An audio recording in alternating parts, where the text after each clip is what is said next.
What's good, people? It's about that time to randomly relate, reverse rants, no hate.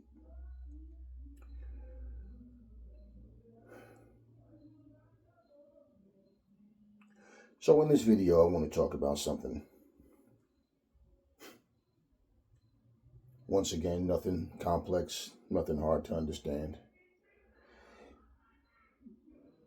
But I just want to make this point because no matter how simplified you make things, there's always that hard of hearing group. You guys saw the video of Oscar Delahoya saying, Shakur, sorry, you're a good fighter and everything, but I just don't think like you're Golden Boy material. Like, people are saying that you're boring, you're not letting your hands go, and that's not what Golden Boy wants, right? Now, let me explain something to you. You see the video that I just made when I'm saying Eddie Hearn. I specifically, okay? I still say Eddie Hearn, Matchroom, they're doing the most. They're busy Matchrooms putting cars together every month. And I said, listen, I specifically put Eddie Hearn versus Oscar De La Hoya, Golden Boy versus Matchroom. You saw the thumbnail. Now, on there, you see me when I put, Terrence Crawford versus Bud. And I'm talking about why certain fights don't happen. It's not always the fighters, but a lot of times it is the fighters, especially when they get to a certain, financial bracket. Okay. Or they're aiming for a certain financial bracket. So, hear this. When I say Eddie Hearn is basically delivering to do the most for boxing, that's what I mean. Did I say Eddie Hearn was some saint? Did I say, oh, Eddie Hearn doesn't contradict himself? Eddie Hearn, of course he does. Yo, which one of them don't? Like people, oh, well, all platforms are all about their fight. No. They put their fighters first. That's common sense. They put their fighters first, but guess what? You don't see Matchroom going, oh no, we're not going to fight that guy unless he comes and sign with Matchroom. No, they don't care about cross promotions. They want to put the best fights on. That's the whole point of what I'm saying. You have one promoter that's trying to do what's best for boxing, where the other promoter is all about greed for money. He's not even putting his fighters first. Why? Because even though, like for example, had he signed Shakur Stevenson, when you have guys like Zepeda, when you have these guys that's under your banner, now you can make these fights because now I promote him and I promote Shakur. Do you understand what I'm saying? No, he's only going to make the fights happen, the big fights, if it's there under the Golden Boy banner. Do you guys remember when Oscar was being interviewed and they were talking about Ryan Garcia fighting against Tank? And the promoters and pretty much everybody was saying they think Ryan needs another 2 or 3 fights first. And then he goes, it doesn't, he says, do you think, like, how do you feel? I mean, do you think that he should fight another 2, 3 fights first? What did Oscar say? Well, at this point, it doesn't matter what I think because this is the fight he wants. And he, look at his body language. He's looking around. He's like, he didn't want that fight. He didn't want that fight because you know why? Deep down, he didn't believe at all that Ryan was going to beat Tank. Now he can turn around and change his story and say. Now he never said those words, but you can see like what did he say? He didn't say, "Oh no, he's ready right now. I have complete faith in him that he's ready right now." No, he didn't say that. He said, "Well, at this point, it doesn't matter what I think. This is the fight he wants." No, we support him. Yeah, Golden Boy, we want this fight. No, he made it clear. Yet, Ryan Garcia, idiot fans are making excuses and not understanding. Oh, he's not even supporting his own fight. Hey, listen. Plain and simple. Fuck a beef. The reality is, no, they didn't want that fight. So when you hear me telling you guys, promoters will tell that I know this. I'm not sitting here imagining this shit. They tell their fighters, yo, you don't need this fight right now. Let the fight build up. Look, you're not ready for this fight right now. They tell the fighters this. The fighters feel some kind of way because they think they can beat everybody. Then they go in there and get their ass whooped. Look at what happened. He quit. I believe the body shot hurt him. Boom. Oh, he went down. Well, he could have got up, clearly. He didn't show that dog in him that I'm going to get up and fight back. I'm going to get up and I'm going to keep. No, he didn't do an Errol Spitz. He didn't do an Anthony Joshua versus Ruiz. No, he didn't. No, he basically went down And as he was going down, you saw him going down, then stepped back and went down. Tank is yelling, yo, get up. He shook his head no. Smiling, stayed down and waited for the 10 count, then got up all of a sudden. You didn't see him over in the corner cringing. You didn't see that, did you? Let's compare Bernard Hopkins' shot to Delahoya. Remember when he hit him? And they asked Delahoya what happened. He caught you with a body shot and you couldn't recover. It was my lever. Remember that shit? What was Delahoya doing? He's rolling around the floor holding his shit, right? So if he was faking, he did a far better acting job than Ryan did. Ryan didn't do that shit not one time. He just went down, was going down, then backed up, smiled at Tank and shook his head no, and Tank told him to get up. Okay? You guys are talking about comments that Eddie Hearn said because he called David Avanesian not elite or trash or garbage. Okay, so fucking what? What are you? Oh, well, I was going to fight you, but you called me garbage. I don't respect him because he called him garbage. Okay? Also understand something too. Boots Ennis wasn't his fighter at the time either. Now, was he? You think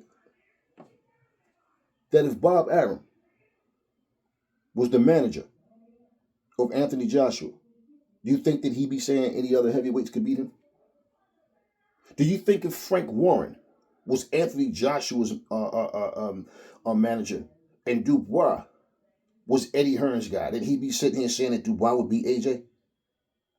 How many fucking times have Tyson Fury said AJ can't compete with the top guys? But you hypocrites go out there and made Ngannou versus Fury like a Super Bowl. But then all of a sudden, when he fights against Anthony Joshua, he's the A side. He's going to destroy AJ. Only thing AJ can do is hit and run. Hold on for dear life. This is the thing that these so-called boxing aficionados were saying. And what happens? He gets upstaged by Anthony Joshua, Tyson Fury, right? He's even at ringside. Like, oh, shit. What happens, though? What happens? Well, that's only his first fight. Once again, only his second fight. Once again, how many fights did he have going into the Fury fight? See how the excuses flip-flop? And then you had these idiot Fury fans. Oh, man, Tyson Fury gives him props, man, and he says fuck him. You know why he says fuck him? Because he knows how Tyson Fury is. 1 minute, Tyson Fury's giving you credit. The next minute, you're a bum. You can't compete with the elite. Yeah. Also, when you sit here and look at the fact that you make predictions, okay? I don't care for predictions, but even if we do, my prediction is not about who I want to win. That's two different questions. Who do you want to win and who do you think is going to win? Those are two different questions. Now, if I feel one guy's going to win, even if I want that person to win, I'll state that. I'm not afraid to be wrong. If the prediction turns out to be the other, then hey, it is what it is. But at the same time, okay, it's not about who I want to win. You guys can't admit the truth about things, and then you turn around and you want people to just say what you want to say. You want to control the narrative. You want people to think the way you think. Look, all of these people who don't understand business, who don't understand promotion, like when I said, example, let me make some people feel even more stupid now. I remember when I said, and this was way back when Bob Arum was the promoter of Terrence Crawford, and I said, I don't know why the hell Crawford is sticking around with these people. He went in so far to expose them as being racist and all of these type of things, and he was saying it, but yet he stand with these people. Okay? And then on top of that, he's only getting older. Now, what's going to happen when he goes in there and he can't get the fights he wants? He's just putting his body through all of these grueling training camps for a bunch of junk fights. Well, what happens then when he's having all these fights, yet his popularity hasn't gone up? He needs to start to promote himself. People need to take advantage of social media the proper way. And what did I say? No, I don't mean start jumping in front of a camera, talking shit, acting ignorant. But he needs to find whatever way it is to promote himself. I'm not trying to give a blueprint. I'm saying there's things that he can do, things he can be a part of, certain sporting events he can attend, things that, you know, where they can have a collab and it's different ways to promote yourself. Oh, man, what you talking about? Oh, man, he that's what he got a PR team for. Shut your ignorant, stupid ass up. Shut your stupid ass up. You guys don't know anything. You have a team that you say out of your own mouth is doing nothing to promote you, but you stick with them. Oh, that was what, 3, 4 years ago when I said that? Isn't it ironic that this past week SmackDown, WWE SmackDown, guess who's in the ring punching people in the face? Huh? What old Terrence Bud Crawford. Yeah. Yeah, we've seen Holyfield do it. We've seen Tyson Fury. We've seen Muhammad Ali, Floyd Mayweather. We've seen so many, Mike Tyson. Huh? So why do you think Terrence Crawford is doing exactly what I said he should do? Not necessarily saying WWE, but bottom line, do things to promote yourself outside of just depending on you being in a fight. You think just showing your skills in the ring, right, is enough. And it's obvious that it wasn't enough. So now, at this age, he's doing it, and what is it showing you? Listen, like he said, out of his own mouth, I'm at the tail end of my career, right? So he's doing things the way he want to do it. He's trying to get his stock up. Why? Because the only way that he's going to be able to fight and generate interest against Canelo Alvarez, and it's seen as a super fight, not just by Crawford fans, but by the masses to say, hey, this is a big fight. This is the fight we want. He has to do more than what he's doing right now. So, once again, thinking outside of the box, stupid people think, oh man, why would he do that? Or ask him why is he doing it now. Yeah. People are so stupid, man. When you have suggestions about anything, you're always hating on someone. This is an ignorant generation to even conversate with. Because nobody is very few people have common sense to even understand the simplest things. Oscar Delahoya is all about Golden Boy. He's not about boxing in general. When the PBC was holding their fighters hostage, they were not helping boxing. In fact, they wasn't even helping the PBC. Because if they were as lucrative, if they tried to make everybody think, Showtime wouldn't have dropped them. You understand what I'm saying? So, bottom line, all of this nonsense about, yeah, but you got to understand, and then every time y'all say that, yeah, but you got to understand, the next thing come out of y'all mouths is the stupidest shit, the most non-logical shit. Everything that you guys are talking about is out of fanboyism and picking sides. I'm looking at the business itself. So, let's not be stupid. I never fucking said, oh, Eddie, I said plain and simple. Why does Eddie Hearn always think that someone, the biggest asshole and most toxic people, is good for the sport? Because they think that being a bad guy, they think that being a troublemaker is the way to go. No. His top fighter doesn't display those antics. Eddie AJ is more on hey, look, let's just be with boxing. That's it. Let's not go the disrespectful route and all that. AJ wants to do his talking in the ring. But Eddie seems to think that idiots are good for the sport. Okay. Where I respect what Eddie Hearn was talking about, how Ryan should be banned for longer than that, whatever, this, that. Yeah, but what about Conor Ben? And I'm like, asshole. Did I not make a video saying Eddie Hearn and all parties involved should be fucking ashamed of themselves because this is a fight where they did know ahead of time. Whereas with the Ryan fight, where him and Haney, where it wasn't known ahead of time. Okay, but at the same time, I got on Eddie's ass. So wait, do you guys have like a short attention spans? Do you guys you guys can't comprehend simple things?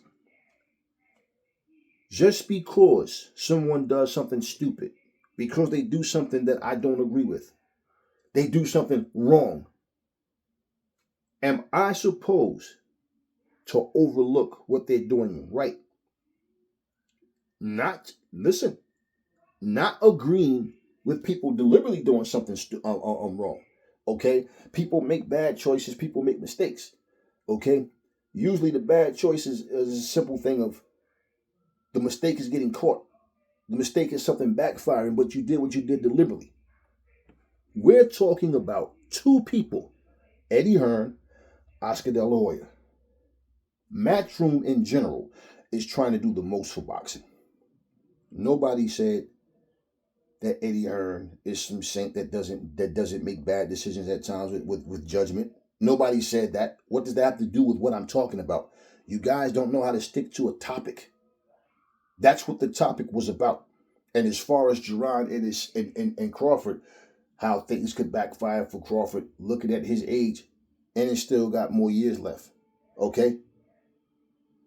Crawford has already put those years in terms of his age, the amount of time he's been fighting, where time is not on his side. So if he's going to decide to fight Jerron Ennis, if he wants to leave this sport undefeated especially, it would be better to do it sooner than later. Okay? We know wrestling is not even a fucking sport. It's not even real fighting, okay? This guy has a fight coming up. Do you think in a real fight, Terrence Crawford will go in there and jeopardize getting hurt? No. This is all to try to get more eyes on him. This is all hoping that these same people watching WWE SmackDown will follow him over to his next fight and so on. That's the whole purpose. It's not, oh, I'm just coming here just to come here. You understand what I mean? No, it's business. It just took him so fucking long to finally start doing these things outside of depending on his team, his promotion team, to do what they're supposed to do. Like I said, promoters can promote far longer than the fighter can fight. So now at least he understands this is what he needs to be doing. Something other than just depending on boxing. Something that's going to get eyes on him, and he's still. Now, it depends on him what he wants to do, but when I'm talking about podcasting and doing anything do you know how many people you reach doing these types of things? Man, do you know that there's people out here that have podcasts and have their own channels? They got 500,000-600,000 subscribers. Some people 1 point something million subscribers and all of this. So you understand what I'm saying? You have to grow your brand your way because you are a brand. So for Shakur Stevenson to get rejected by Oscar, and why do you think Oscar made that video, Clapback Thursday? Why do you think he did that? He want people to know. Don't get it twisted. Shakur didn't reject Golden Boy. I personally rejected Shakur. He wants to make it known. So Shakur trying to play the bad guy, and he's talking. I can't watch Shakur. I just saw a video with him and Keyshawn Davis. I can't really watch them. They're cringe, and even though they're two talented fighters, they're ignorant as fuck. Every word, nigga, yo, that nigga, this and that, yo, nigga. It just sounds like two kids sitting on a porch, sitting out in the alleyway somewhere of a building, just talking shit about nothing. Like their whole conversation. You are in a position where you can make a lot of money. You're in a position where you're in a profession where, you know, you should be focused on the business at hand, right? Conduct yourself more professionally. No, everything nigga, yo nigga, I told you nigga, yo nigga this, nigga that, yo nigga, yo nigga this, and I'm like, I can't. This is their way of promoting themselves. Jumping on lives and just driving and talking shit and walking around and then, oh, we gonna fight, we gonna do this, we gonna do that. And here's a funny thing too, right? Here's a funny thing. I just did 2 videos about, you know, the situation with Lomachenko and Tank Davis.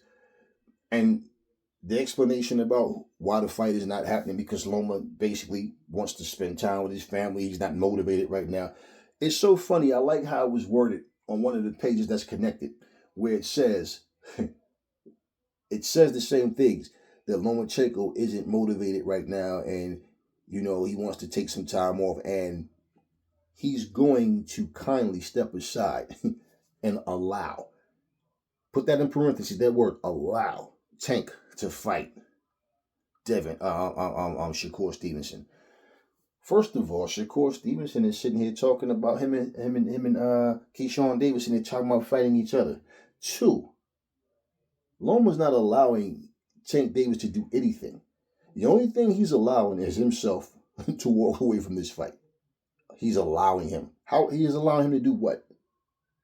He's not allowing him to do shit. And I said, here's the thing. To make that make sense, that would mean he's the mandatory.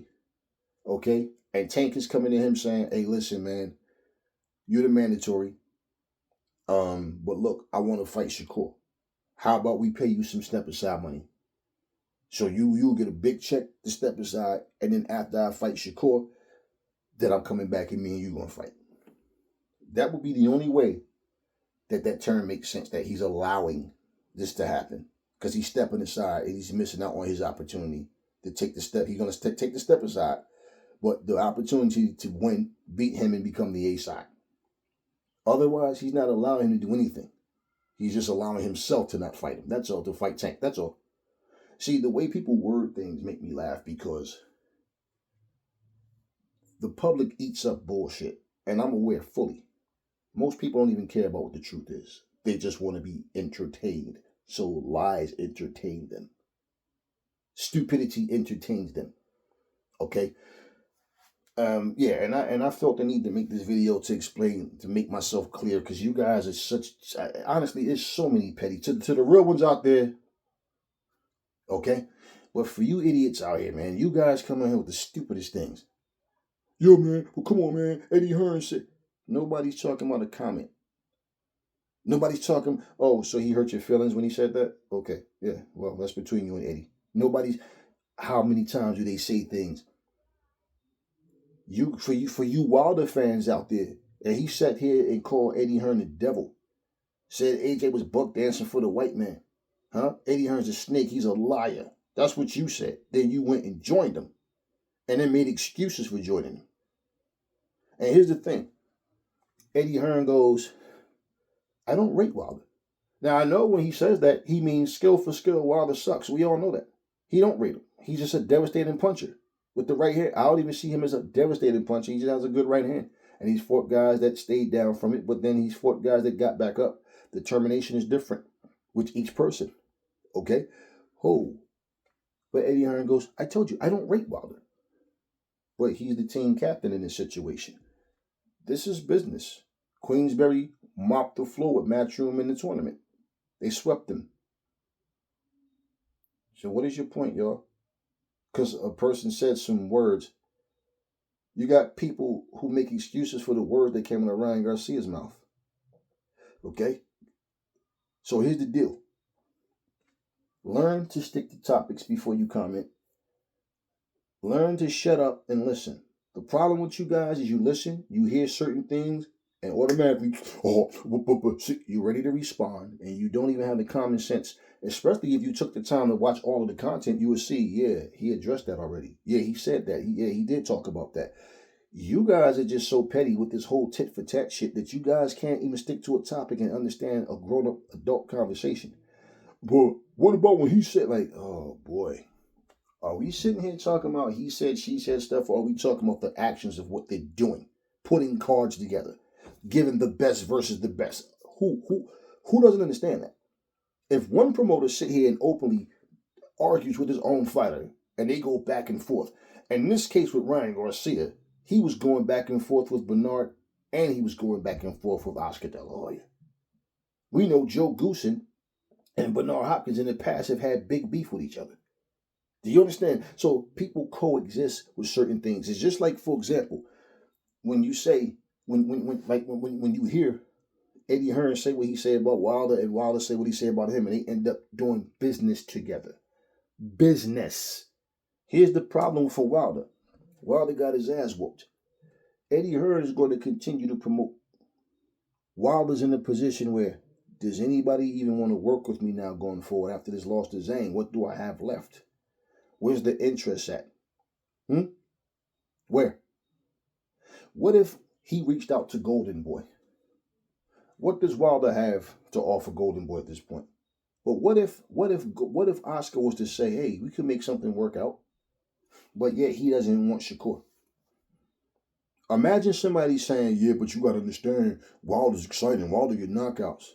Did he knock out Parker? Did he knock out Zhang? And did he make excuses after both losses? Yeah. Now, as far as the Zhang loss, right, as far as that, he can't, even the excuses he tried to make about, the Joseph Parker loss was ridiculous. Just like the Tyson Fury losses was ridiculous. But what could he say now? What could he say now? You see, the excuses that people are making up now is because of the breakup with the girlfriend and the restraining, all this others, all these things. Hey, listen, guess what? You can't sit here and make excuses for one, but then say somebody else is a ducker. Somebody else, you crucify them. Here's what we're doing here. When we're talking about what's best for boxing, And I'm not talking about on the greedy side of how much money coming in. Because see, here's the thing: if my fighter is the A side, and my fighter, the fights is extremely lucrative for him because of the position he's in, but he's one person, okay? And I have a whole stable of fighters where guess what? Guess what? Nobody really cares. They're not superstars. They're just here. So if I have, let's just say, if I have 70 fighters, and out of 70 fighters, I legit have 3 stars. That is way down. I have a whole stable of fighters, but guess what? And we got all different weight classes, but I only have 3 stars. And I'm depending on those 3 stars to carry that banner and keep us on top. What happens when these guys start losing? Huh? Then what? Then what? Funny thing is, all these PBC fighters was shitting on Canelo, and I understand why people were sick of Canelo shit. Well, isn't it funny that when he joined PBC, it was like, oh shit, oh now y'all, oh but damn, I just made a video saying Canelo ain't shit, and it's all about the PBC. Damn. So how the fuck do I change my opinion and not sound like an asshole? Because now I got to try to big up Canelo because he's a part of the PBC. Well, that didn't last long, did it? And guess what? Showtime said, hey, listen, it was fun while it lasted, but get the fuck off our network. Do you understand? And there's nobody under the Golden Boy banner that's like some huge superstar. Oh, everybody knows this person. Everybody tunes in. Let me show you how desperate Oscar De La Hoya is. Y'all want to talk about what people say, right? Oscar De La Hoya was asked about what fighter he sees that could have held their own, right? And would have been able to beat fighters in the 70s, 80s, and 90s era. Oscar De La Hoya didn't say, well, one of the fighters that comes to mind. He said, the only fighter that I see, the only fighter. That means not Terrence Crawford, not Tank Davis, not nobody, not Lomachenko, not nobody. His words was, the only fighter that I see right now that could have made, and you can't exclude nobody I just named because they're still current fighters. They're still here. He said it's Virgil Ortiz. He could have fought any of those guys and beat any of those people. Why? Because Virgil's his guy now. So wait, are you saying that Virgil Ortiz is better than Boots? Are you saying he's better than Terrence Crawford? Are you saying he's better than Canelo? Are you saying, what are you saying? Because he said the only. Now, the only. Self-explanatory. Hey, Aries, I'm going to the store. So listen, they got chocolate ice cream, strawberry, vanilla. The only flavor I want is strawberry. What does that mean? If they don't have strawberry, then I don't want vanilla and I don't want chocolate. I want just that's the mood I'm in right now. So did he say that because of the mood he was in? Now guess what? Do you think that Oscar De La Hoya really meant that shit? So we're talking about words that people say. Come on, man, stop it. Okay, I could have did a whole video on that, but then I couldn't. For what?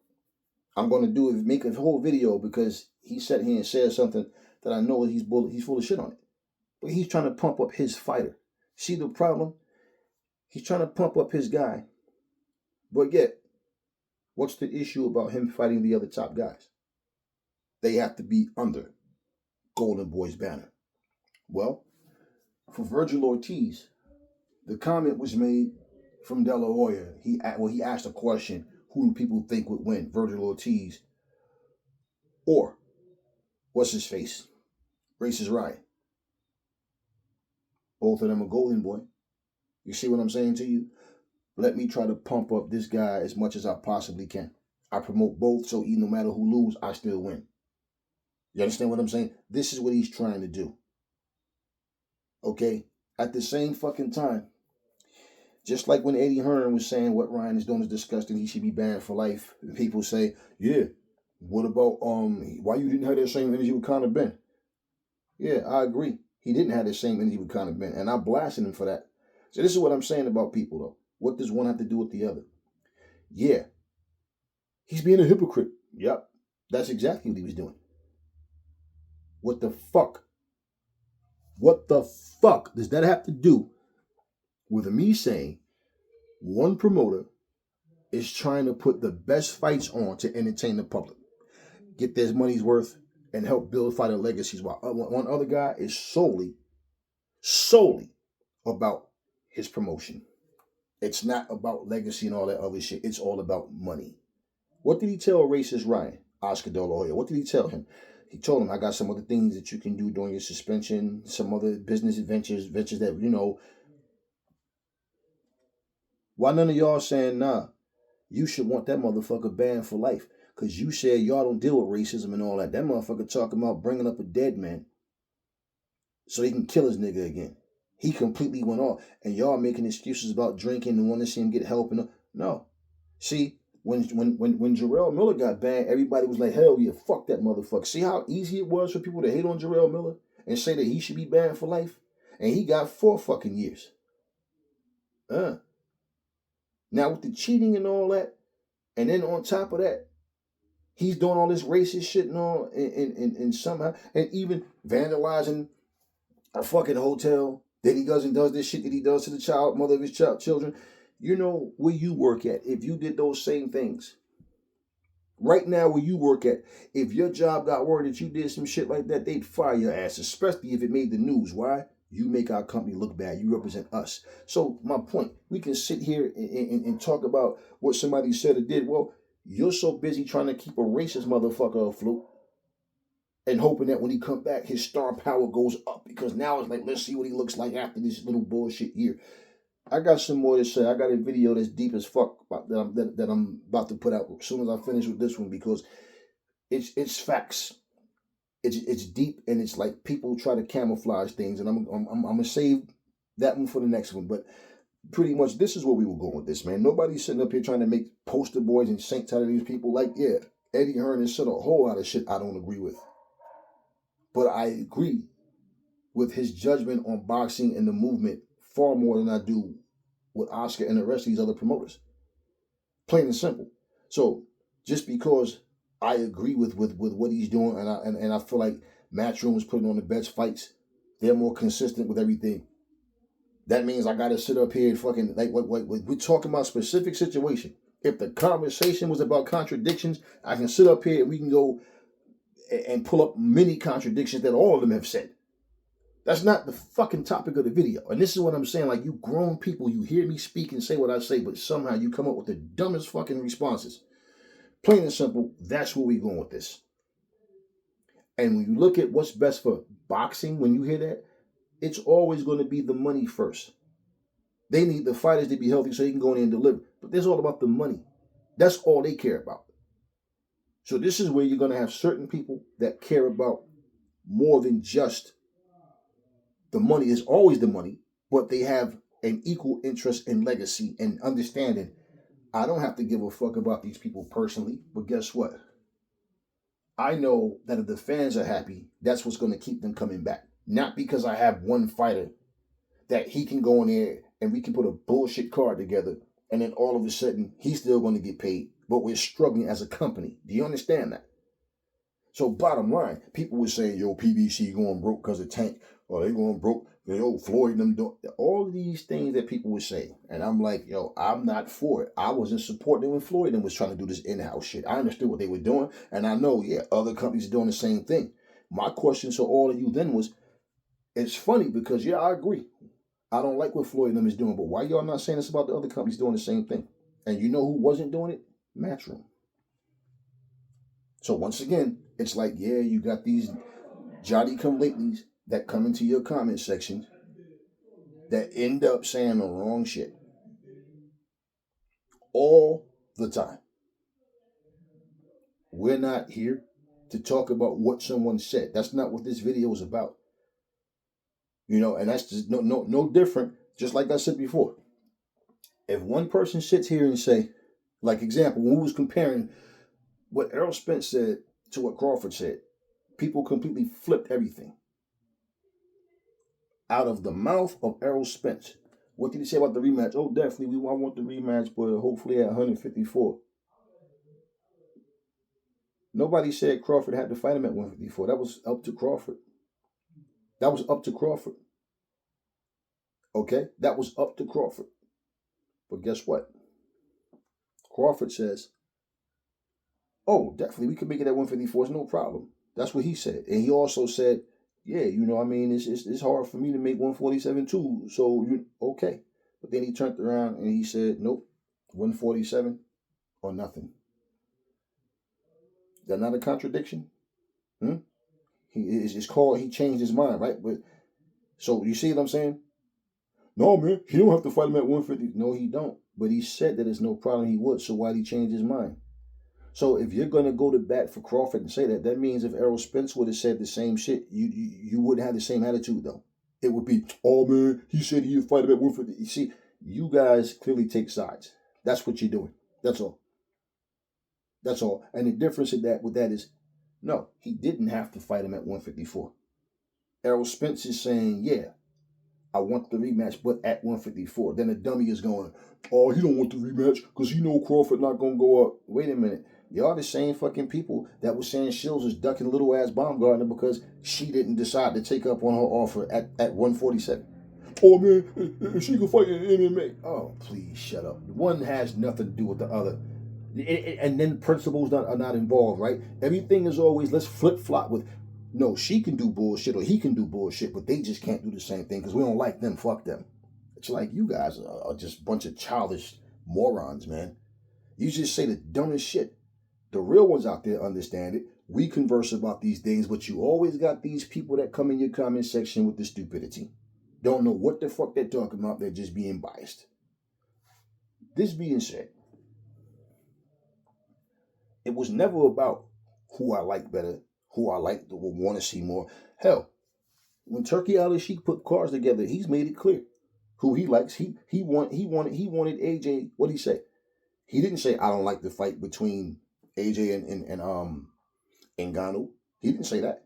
He's looking at, damn, that's a lucrative fight. What did he say? He told AJ, hey man, I need you to knock this guy out. Get rid of him. Take care of him. We can't have him come here beating our top guys. So yeah, he clearly had his favorite. He went in Wilder's room and told him, I can see it in your eyes. I know you're going to do it. I know. And we want the world. We want the bronze bomber back. Right? This is what he said. He see it in his eyes and all that, right? But bottom line. So yeah, we're putting you in there against Zhang. This is a good fight. I like this fight. That don't mean he don't have a favorite. And guess what? AJ delivered against Wallin. He delivered against Ngannou. Okay? Wilder didn't deliver against Parker, and he didn't deliver against Zhang. All right? So guess what? Because Sheik wanted to see Wilder win, does that mean he doesn't bring back Parker?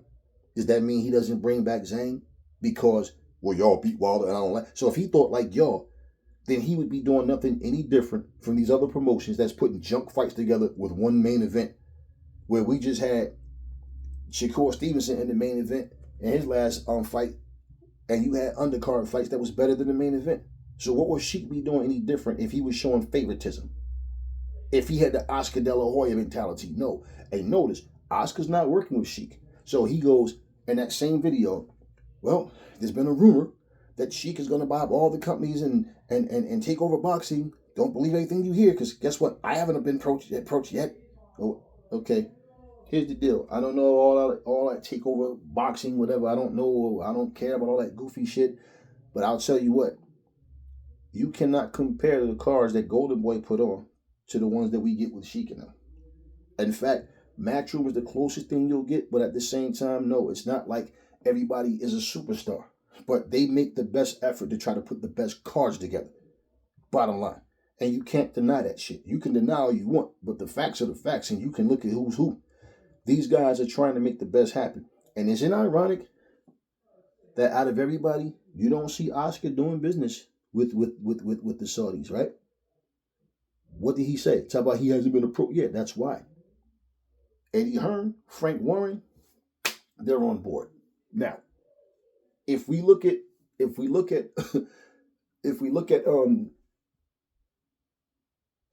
how history repeats itself, think about this. Do you guys remember when Oscar De La Hoya was being interviewed some years ago? and they was talking about Floyd versus Conor McGregor, and he goes, they asked him why is he against that fight? He's tainting his legacy, because this guy fighting Conor McGregor's not even a boxer, So even if Floyd wins, you're supposed to win, So it's like, what is he doing, And in the same conversation, the interviewer says, "Well, Canelo said that he's interested in fighting him, and it's a fight that you possibly can. Oh, we can make the fight. It's no problem. We can make the fight. Wait." How the fuck is Floyd Mayweather tainting his career, but Canelo wouldn't be? Because the same rules apply, right? The same truth apply that Conor McGregor's not a boxer, Floyd is. Canelo Alvarez is a boxer. Conor isn't. So how is it different? Same exact conversation. He contradicted himself. Did you see the point? So you want to sit here and go tit for tat with who said some shit? That's not even the fucking conversation. I'm like, God damn, you guys are petty and childish, man. What the fuck? This is why you guys love arguing with women, and why you guys are always in a position where you're on everybody's fucking platform arguing, because you guys just have a stupid mentality of not knowing how to stick to a topic and not understanding. This is not about your fucking feelings. It's about reality. Simple. Simple. So in closing, Shakur Stevenson,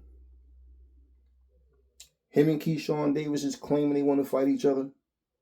I do not know what Tank has planned now that Lomachenko decides he want to go on vacation and chill with his family, and he don't care about the money.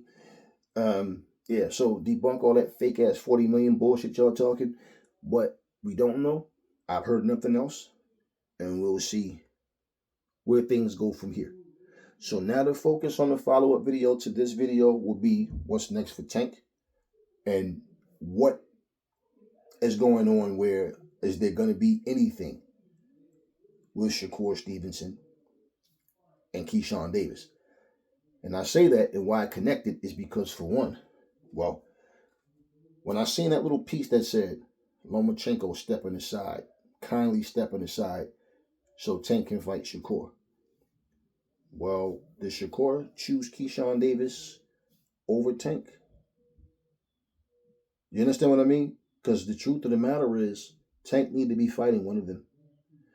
And I'm pretty sure that regardless to all of what people are saying about Shakur's boring and all of that, they would still want to see Tank versus Shakur. Why? Because they want to prove to everybody that Tank will knock Shakur out, and that Shakur can't compete with Tank.